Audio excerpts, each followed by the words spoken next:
Para mí un placer presentar a Adrián González Casanova, que estudió aquí en la Facultad de Ciencias. Después se fue a Berlín, al programa de la BMS. Hizo un postdoc en el Instituto Weierstrass y acaba de regresar a México, aquí al instituto. Adrián trabaja en temas de procesos plásticos aplicados a genética y a biología en general. Nos va a platicar hoy de la gráfica de Wright-Fisher. Pues muchísimas gracias por esta oportunidad. Quiero realmente agradecer a los organizadores de de este encuentro, más que conferencia, porque siento que han hecho un gran esfuerzo por tenernos a todos aquí y eso realmente se nota, ¿no? Pienso que el juntarnos y conocernos puede ser un gran principio para una relación de colegas que espero dure mucho tiempo. Y bueno, voy a platicar de la gráfica de Wright-Fisher, que la gráfica de Wright-Fisher es el modelo cero de un tema que nace en la intersección entre la biología y las matemáticas. No es que empezó en uno y luego el otro se metió, sino que realmente empezó en medio, ¿no? Y bueno, un poco de la historia empieza con estas dos personas. Estamos en la segunda mitad de 1800, y este es Darwin y este es Mendel. Y tienen ideas revolucionarias. Darwin dice que hay la selección natural, es decir, los individuos compiten y gana el mejor. Y Mendel habla de que las cosas se heredan, ¿no? De que hay algún material, alguna información que está pasando de padres a hijos. Si uno lo piensa, si uno se imagina en esa época y llegan estas dos personas con teorías totalmente radicales, pues una pregunta es ¿cómo las pones las dos en el mismo dibujo?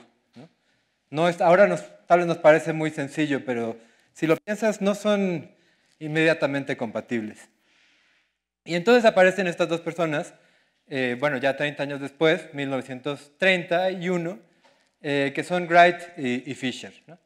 Este es Fisher y este es Wright. Ambos son matemáticos. Fisher era inglés y Wright era de Estados Unidos. Y es chistoso porque no solo no trabajaron juntos, sino que se odiaban, ¿no? Y ambos pensaban que el otro estaba totalmente mal. Pero tenían muchas ideas en común y realmente tenían la motivación de ordenar esta nueva serie de ideas que vienen desde Darwin y Mendel. Y propusieron un modelo muy simple en donde uno puede estudiar cómo cambian las poblaciones a través del tiempo, que es la gráfica aleatoria de Wright-Fisher, o que hoy la conocemos así. La gráfica tiene vértices, que son los números enteros, bueno, y en cada entero hay n vértices, ¿no? N es un número fijo. Entonces, cada vértice lo vamos a pensar como un individuo. Y puedo pues, tener una cantidad infinita de individuos hacia adelante y hacia atrás. Cada número entero es una generación, ¿no? Entonces tenemos generaciones, cada generación tiene un número fijo de individuos. En mi dibujo el número de individuos por generación es 4 y la gráfica sigue infinitamente para acá e infinitamente para allá, ¿no? El dinosaurio significa que para acá va a ser el pasado y el robotín de allá es el futuro para allá, ¿no? Entonces, bueno, tendríamos nuestros vértices de nuestra gráfica aleatoria y ahora necesitamos las aristas. Las aristas va a ser la relación de ser padre e hijo, ¿no? Entonces, este individuo aquí está en la generación que sigue de esta y lo único que va a hacer es elegir a su padre uniformemente al azar de la generación anterior. Entonces, tal vez este individuo eligió a este y esto sucede con probabilidad 1/4, porque mi tamaño de población es 4, ¿no? 1 entre n si agarro n en general. Y de esta forma puedo crear mi gráfica bi-infinita, ¿no?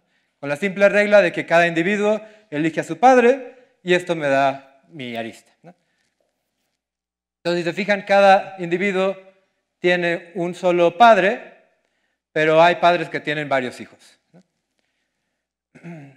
Y bueno, la otra cosa que podemos hacer es hacerle caso a Mendel y decir, vamos a pensar que las propiedades se heredan, ¿no? Por ejemplo, yo agarré esta como mi generación 0, o mi generación donde puse colorcitos, y la regla va a ser que cada individuo copia el color de su padre. Entonces este individuo va a ser rosa porque su padre era rosa, y todos los individuos hacen exactamente lo mismo, y lo que tengo es cómo los colores se van yendo en esa dirección. Pensándolo en genética, tengo como hay distintos tipos y luego se van reproduciendo y veo que algunos se fijan y algunos desaparecen. Entonces, en esta gráfica aleatoria, una cosa que puedo poner, un proceso estocástico que puedo meter ahí, es el de frecuencia de individuos de tal color, ¿no? En mi dibujo, por ejemplo, puedo contar la frecuencia de individuos rosas en las distintas generaciones. Entonces comienzo con un cuarto, luego en el siguiente paso tengo un medio, 3 cuartos, y de repente aquí le pego al 1. ¿no? Y entonces mi proceso de frecuencia, una vez que pega en el 1, pues como las cosas son heredadas, todos los individuos aquí tienen que agarrar uno de estos rosas, entonces una vez que todos son rosas, ya son rosas para siempre. ¿no?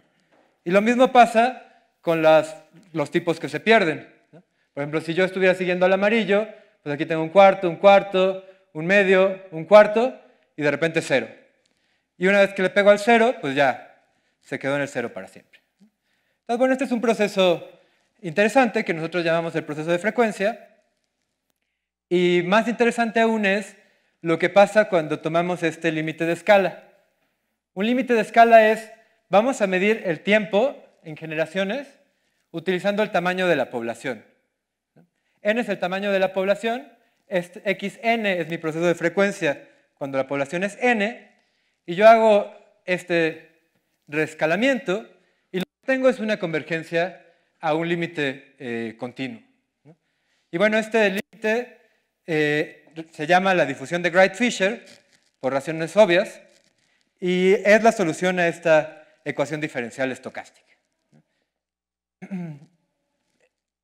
Quiero decir qué significa una ecuación diferencial estocástica, por lo menos en este caso es sencillo. ¿no? Y para eso, bueno, pues vamos a ver las partes. dBt es el diferencial del movimiento browniano. ¿no? Entonces, tienen una ecuación diferencial, pero en lugar de tener dt, tienen algo que tiene el movimiento browniano ahí. ¿no?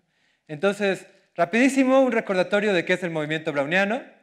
Lo que tienen es, bueno, la manera en la que yo pienso en el movimiento browniano es, piensen en una caminata aleatoria. Es un proceso que va para arriba con probabilidad de un medio y va para abajo con probabilidad de un medio y anda haciendo así. Pero ahora, hagan que los pasos sucedan cada vez más rápido. El tiempo que tarda entre un paso y el otro va a ser 1 entre n.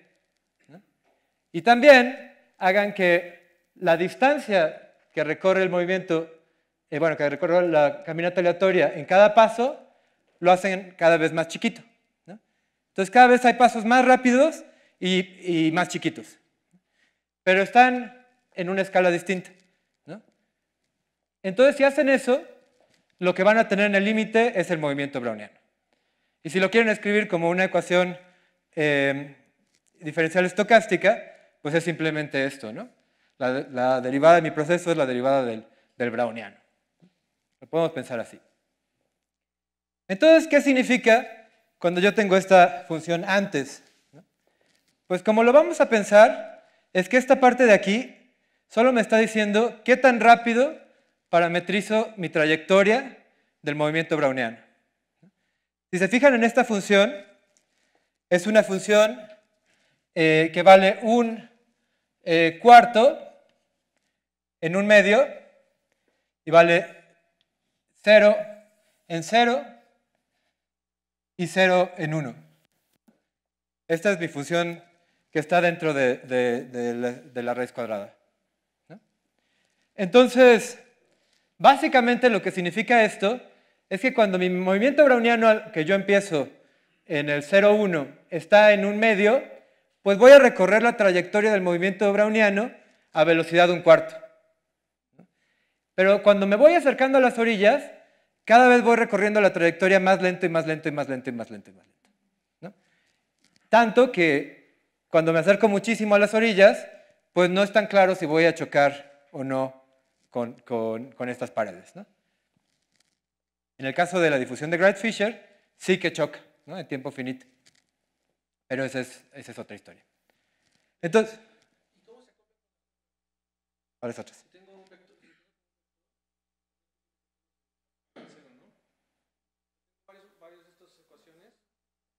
Sí, o sea, ciertamente esto no lo puedes, esta heurística no funciona en general, definitivamente.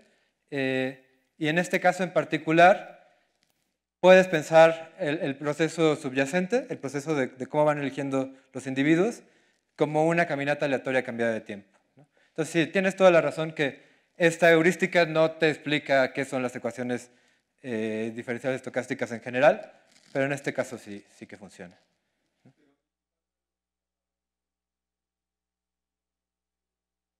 Exactamente, sí que lo pasa y rápidamente voy a tratar de decir cómo lo podemos ver, pero no es claro, o sea, no es inmediato, ¿no? Bueno, entonces tenemos una gráfica infinita y hasta ahora solo he viajado en esta dirección, ¿no? Pero también podría viajar en la otra dirección. Cada individuo elige a su padre y esto lo hacen también para este lado, ¿no?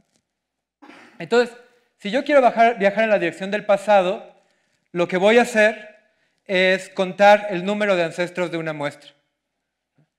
En este caso fijo todos estos 4 como mi muestra y voy a contar su número de ancestros. Aquí todos son su propio ancestro, ¿no? Entonces tengo 4 y luego resulta que estos 2 son hermanos. Entonces si me voy un pasito para atrás, ya solo tengo 3, ¿no? Ups. Y entonces así defino el proceso de números de ancestros, ¿no? En cada generación voy contando cuántos ancestros tengo, que son ancestros de toda mi muestra que yo seleccioné, ¿no? Y aquí también hay un punto en donde mi proceso se atrapa, que es cuando solo tengo un ancestro, ¿no? Por cómo construí la gráfica, una vez que tengo un solo ancestro de toda mi muestra, pues en la siguiente generación también solo voy a tener un solo ancestro y así me puedo ir muy contento. Entonces, este punto en donde pegan el 1 se conoce como el tiempo hasta el ancestro común. Y también resulta que en la misma escala, midiendo el tiempo de esta manera, tengo una convergencia y esa convergencia va a ser al proceso de conteo de bloques del coalescente de Kinman, ¿no? Que es uno de los pues grandes objetos en el área. Y bueno, este es Kinman.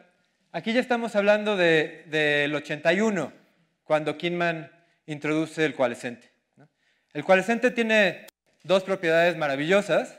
Una es que es un límite universal, es decir, mi proceso ancestral, en el caso de la gráfica de Grace-Fisher, converge al coalescente de Kinman, pero uno puede hacer muchas modificaciones y todavía converges al coalescente de Kinman. Y ahorita les voy a explicar. Ajá. Bueno, un coalescente en general es un proceso que toma valores en las particiones. El coalescente de Kinman ahorita les platico qué es exactamente. La otra propiedad maravillosa del coalescente de Kinman es que es realmente un objeto muy fácil de estudiar, ¿no? Es el coalescente más simple. Entonces, como es universal y muy fácil, pues se pueden calcular muchísimas propiedades. Y bueno, ¿qué es el coalescente? Un coalescente es un proceso con valor en las particiones. Imagínense que tenemos las particiones de algo, aquí tengo de colorcitos, y entonces lo que voy a tener es que cada pareja de bloques coalesce, es decir, se juntan y forman un solo bloque a tasa 1, ¿no? Entonces, por ejemplo, en este dibujo, esta parte de aquí significa que estos 2 bloques se pegaron y ahora son un solo bloque. Esto sucedió a tasa 1, pero el primer evento de todos sucede al mínimo de todos los posibles eventos que pueden pasar. Entonces ahorita les digo cuáles son las tasas en general, ¿no? Luego, si me voy un poquito más para acá, tengo otro evento de coalescencia, en donde estos 2 bloques se pegaron, y aquí resulta que estos 2 que ya eran un bloque, o sea, este bloque doble y este bloque doble se pegan y llego a este estado, ¿no? Donde todos están en el mismo bloque. Y este va a ser mi punto absorbente. Ahora, el proceso de conteo de bloques de un coalescente, pues nada más me dice cuántos bloques tengo en cada lugar. Aquí tengo 4, 3, 2 y 1. Y el proceso de conteo de bloques tiene unas transiciones muy fáciles. Si yo tengo n bloques, voy a perder un bloque por coalescencia a tasa el número de bloques que tenía, el número de parejas de bloques que tenía, ¿no? Con n bloques puedo formar todos estos pares de bloques, entonces esta va a ser la tasa en la que mi proceso salta de n a n-1. Es un proceso que solo pierde, o sea, que va para abajo de 1 en 1, ¿no? Entonces es realmente sencillo de estudiar. Y esto está padrísimo porque tenemos que si vamos del pasado hacia el futuro, pues tenemos un límite de escala que es la ecuación diferencial de Wright-Fisher. Pues que se ve complicada al menos, ¿no? Y sí es una difusión. Digo, hay mucha teoría, pero pues es mucho más complicado que un proceso que desciende de 1 en 1, ¿no? Pero los dos amigos viven en la misma gráfica aleatoria, ¿no? Al menos en el límite de la misma gráfica aleatoria. Entonces la pregunta es cómo se relacionan entre sí o si se relacionan entre sí. Y la respuesta es una fórmula que nosotros apreciamos muchísimo, que se llama la dualidad de los momentos. Lo que nos está diciendo es que el enésimo momento de mi difusión de Wright-Fisher al tiempo t, empezando en un punto x, en el 0, 1, yo lo puedo escribir en términos de la función generadora de probabilidad de mi proceso de conteo de bloques del coeficiente de Kinman. Tal vez fueron muchas palabras extrañas, pero lo que estamos diciendo es que yo puedo decir muchísimas cosas de mi difusión estudiando únicamente mi coalescente, ¿no? Mi coalescente es un proceso que baja de 1 en 1 y es súper fácil. Mi difusión en principio puede ser difícil, ¿no? Y regresando a la pregunta de que si esto en efecto pega en las barreras, en el 0 y el 1, pues lo podemos ver inmediatamente de esta fórmula. El proceso de Kinman, el coalescente de Kinman sí llega a 1, ¿no? Va perdiendo bloques, va decreciendo y tarde o temprano llega a 1. Entonces el límite de este lado, bueno, con gran probabilidad, después de mucho tiempo, esta cosa pues vale 1, ¿no? Entonces esta cosa vale x, este lado vale x. Y el otro lado, pues lo que nos está diciendo es que el enésimo momento de mi difusión empezando en x, para todo n va a ser igual a x. Y el problema de los momentos me dice que la única solución de esa cosa es que la distribución de este amigo sea 1 con probabilidad de x y 0 con probabilidad de 1 menos x.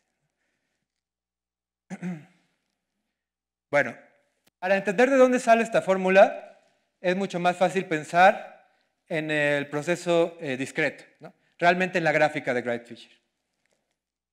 ¿Qué significa esta fórmula? ¿Cómo la interpretamos?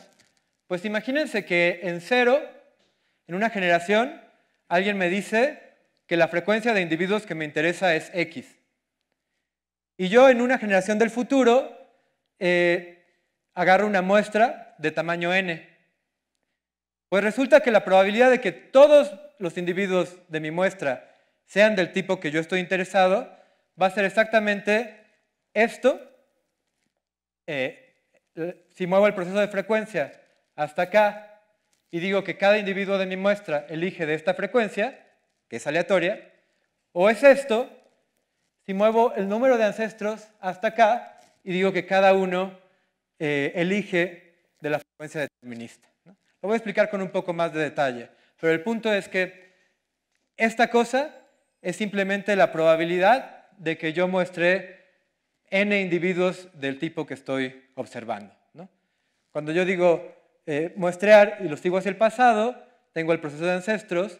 Cuando yo digo frecuencia y la muevo hasta el futuro, tengo el proceso de frecuencia, ¿no? Y en la misma gráfica tengo esa relación que se conserva en el límite. Entonces, como que el esquema es este, tenemos un diagrama pues padre, tenemos que el proceso de frecuencia y el proceso de número de ancestros están relacionados por una dualidad de momentos cada uno converge en la escala de n hacia el proceso de conteo de bloques del coeficiente de Kinman o la difusión de Wright-Fisher, y estos dos de nuevo son momento duales. Entonces yo puedo viajar en mi cuadrito pues de muchas formas y resolver problemas de distintas maneras.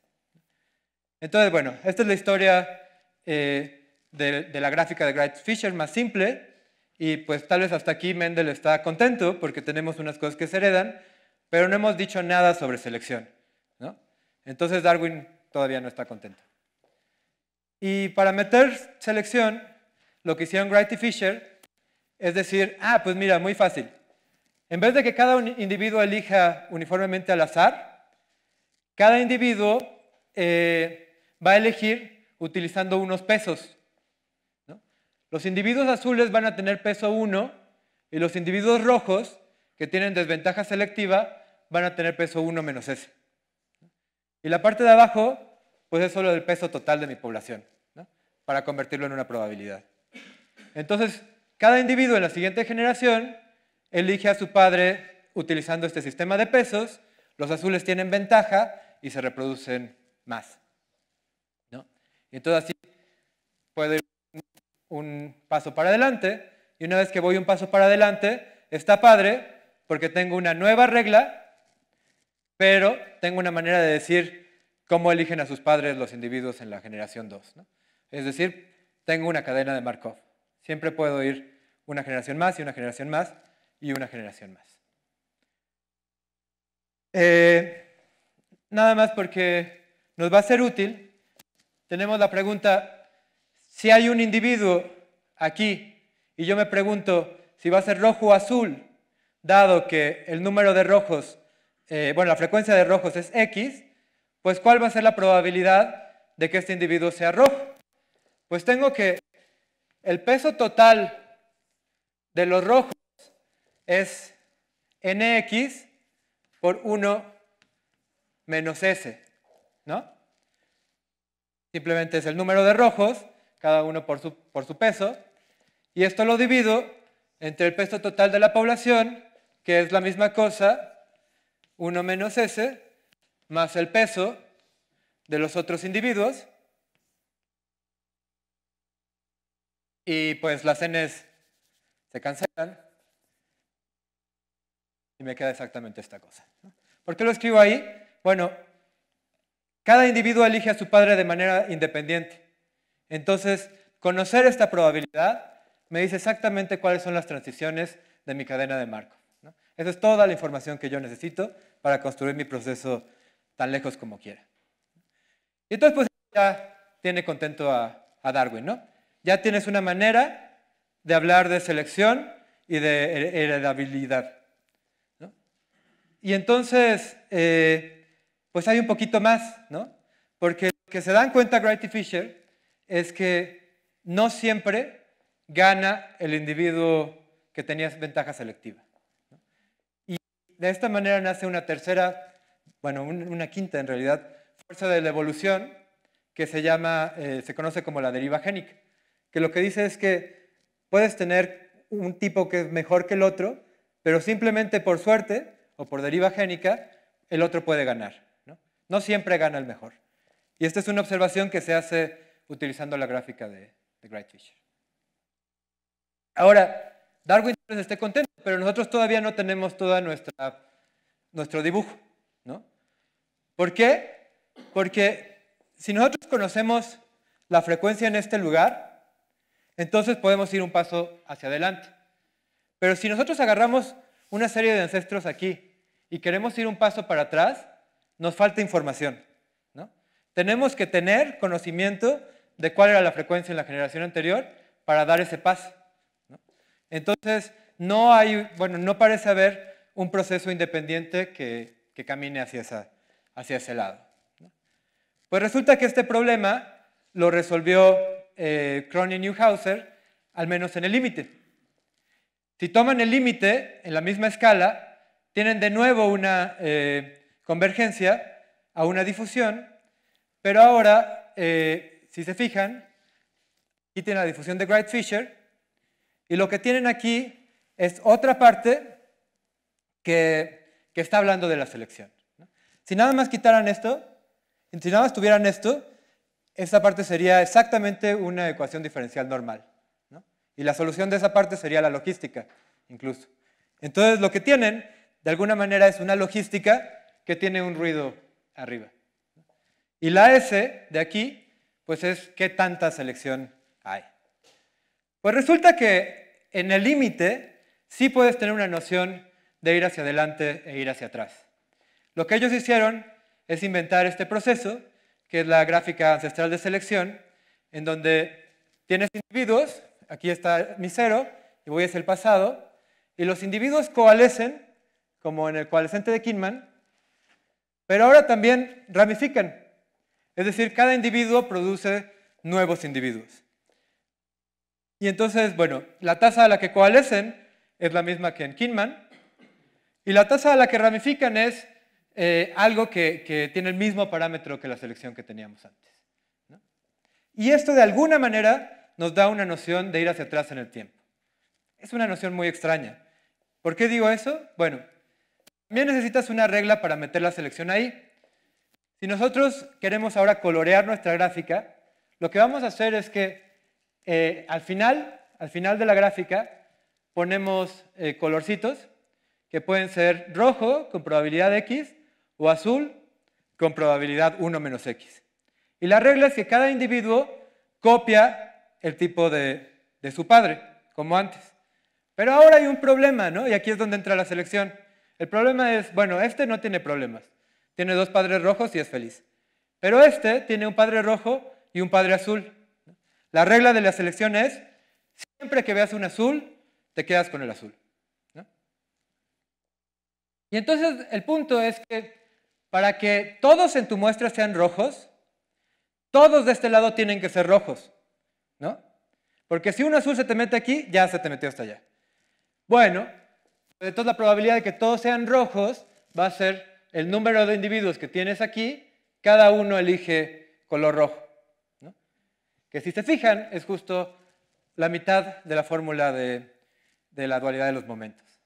Bueno, pues la gran maravilla es que si empiezan su difusión de Grad-Fisher con selección en X, la dejan correr hasta un tiempo t, y esto les da un número entre 0 y 1, y cada individuo aquí elige a su padre con esta probabilidad. Bueno, pues la probabilidad de que todos sean rojos va a ser esto, ¿no? Xt es el valor de su difusión. Entonces, si tenían 3 individuos, cada uno elige independiente. Y estoy diciendo que la gráfica te da una noción de ancestría porque se cumple la dualidad de los momentos. Entonces, aquí estamos en el año 2000. Krohn y Neuhauser inventan esta cosa y está padre porque nos dan una noción de ir para adelante e ir para atrás. Pero como que está súper, o sea, ¿cómo encontraron esto? De manera totalmente algebraica, manipulando los generadores de unos procesos y te sale esto. ¿Por qué tener estas ramificaciones está relacionado con selección?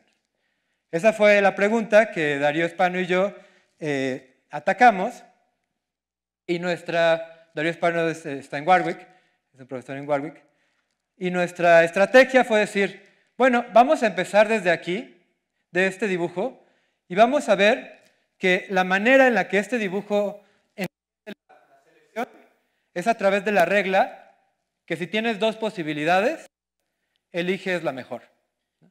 Esta va a ser nuestra nueva definición de selección. Y entonces lo que hacemos es inventar una selección muy poco biológica, en donde una persona tiene una cantidad de individuos con los que podría convivir, y entonces tiene una cantidad aleatoria de observaciones, en este caso 4, y la regla es que elige al mejor tipo, ¿no? Si hubiera de sombrero, pues elegiría tal vez aleatoriamente entre los dos, ¿no? Entonces, esta es nuestra selección que nosotros inventamos, sacada de la manga, y en un proceso de Grad-Fisher funciona así. Tenemos un individuo y la manera en la que este individuo va a elegir a su padre es a través de dos pasos.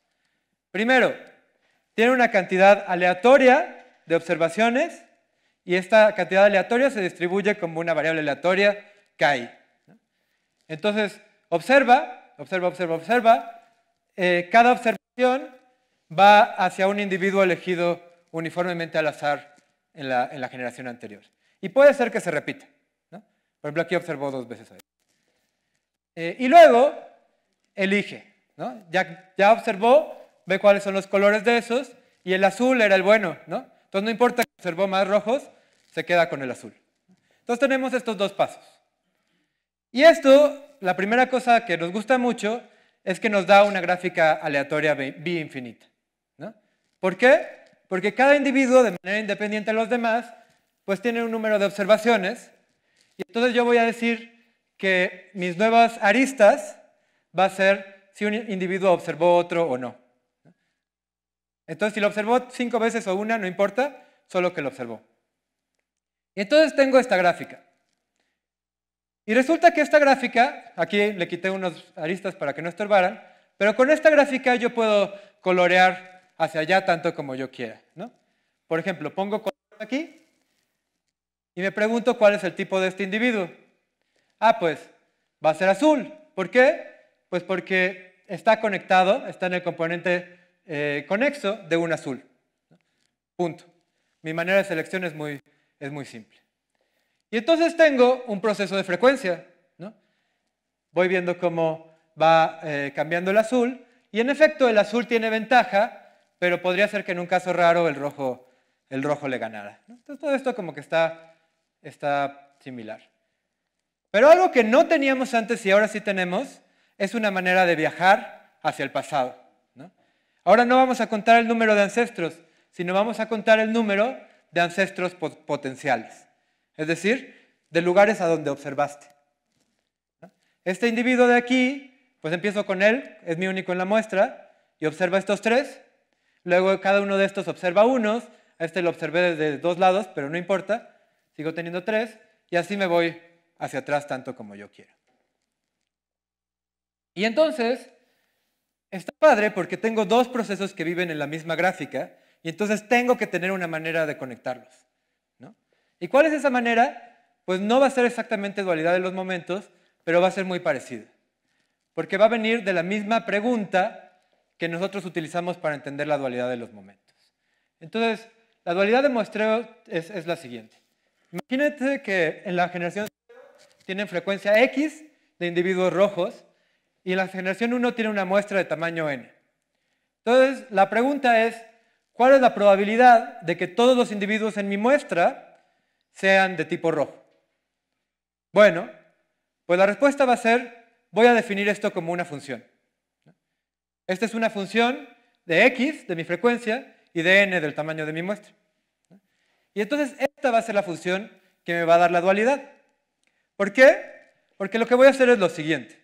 Voy a preguntarme la misma cosa, cuál es la probabilidad de que todos mis individuos sean rojos, pero ahora estoy en generaciones lejanas. Entonces, ¿cómo respondo a esta pregunta? Tengo 2 maneras. Puedo condicionar a cómo se mueve mi proceso de frecuencia, que empezó en 0, cómo se mueve a mi generación G. Y una vez que llego a la generación G, pues ¿cuál es la probabilidad de que todos estos sean tipo rojo? Por definición, es esta esperanza de aquí, ¿no?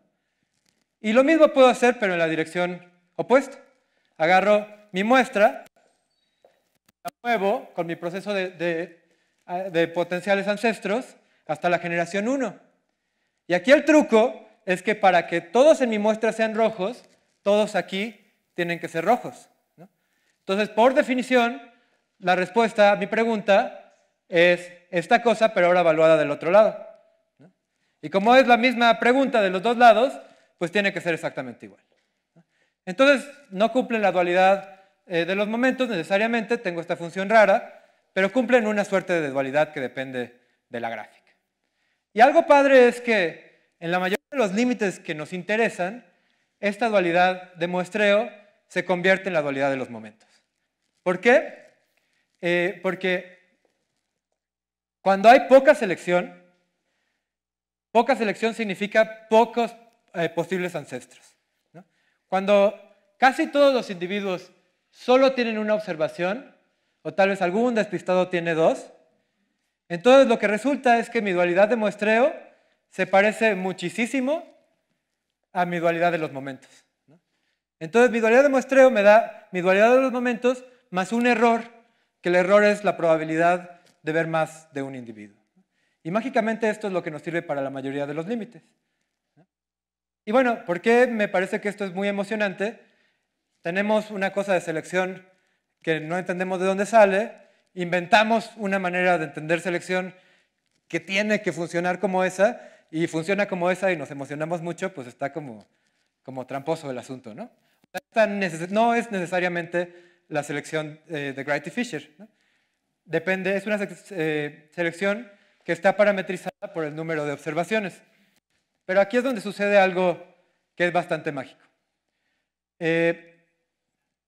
¿Cuál es la probabilidad de que un individuo aquí sea tipo rojo?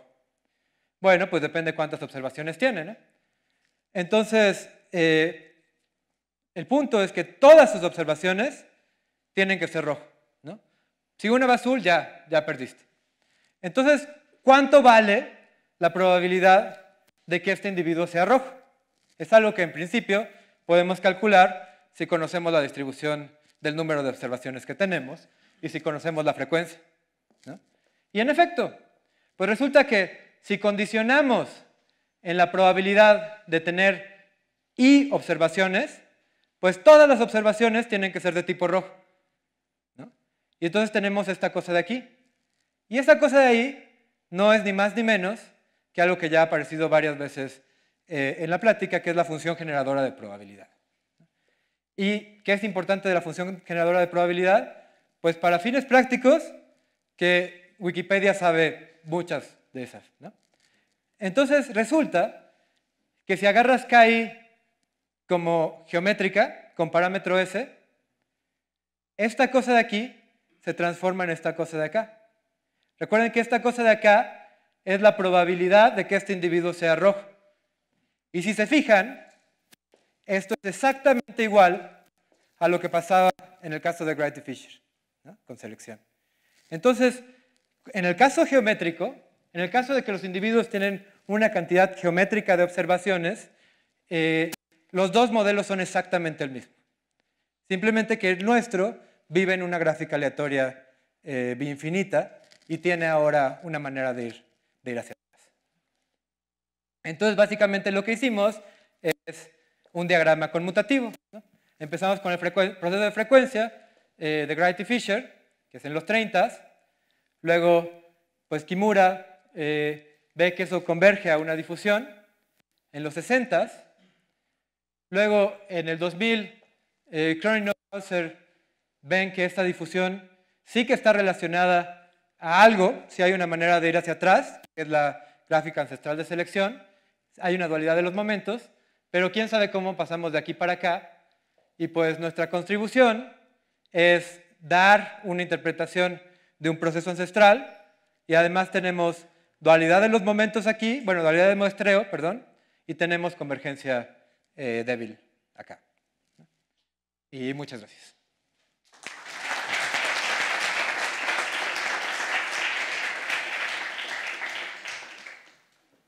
¿Preguntas para Adrián? ¿O comentarios?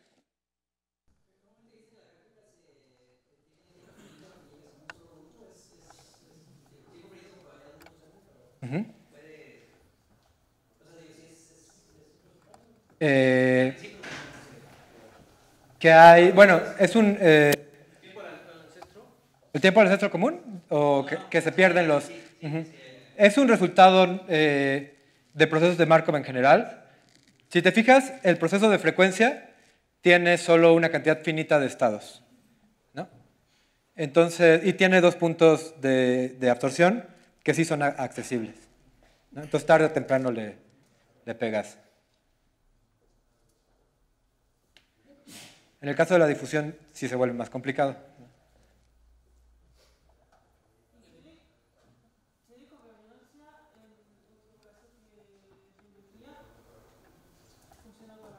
Sí, sí, tiene...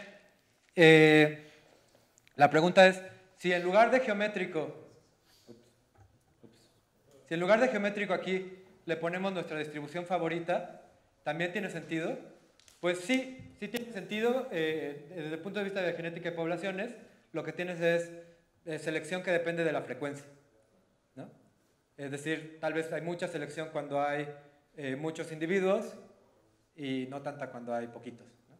Y desde el punto de vista del dual, lo que tienes es que, pues en los duales, en este caso lo que nos sale es un proceso que ramifica y genera un individuo nuevo cada vez, ¿no? Pero esta estrategia te sirve para aproximar cualquier mecanismo de ramificación que tú quieras.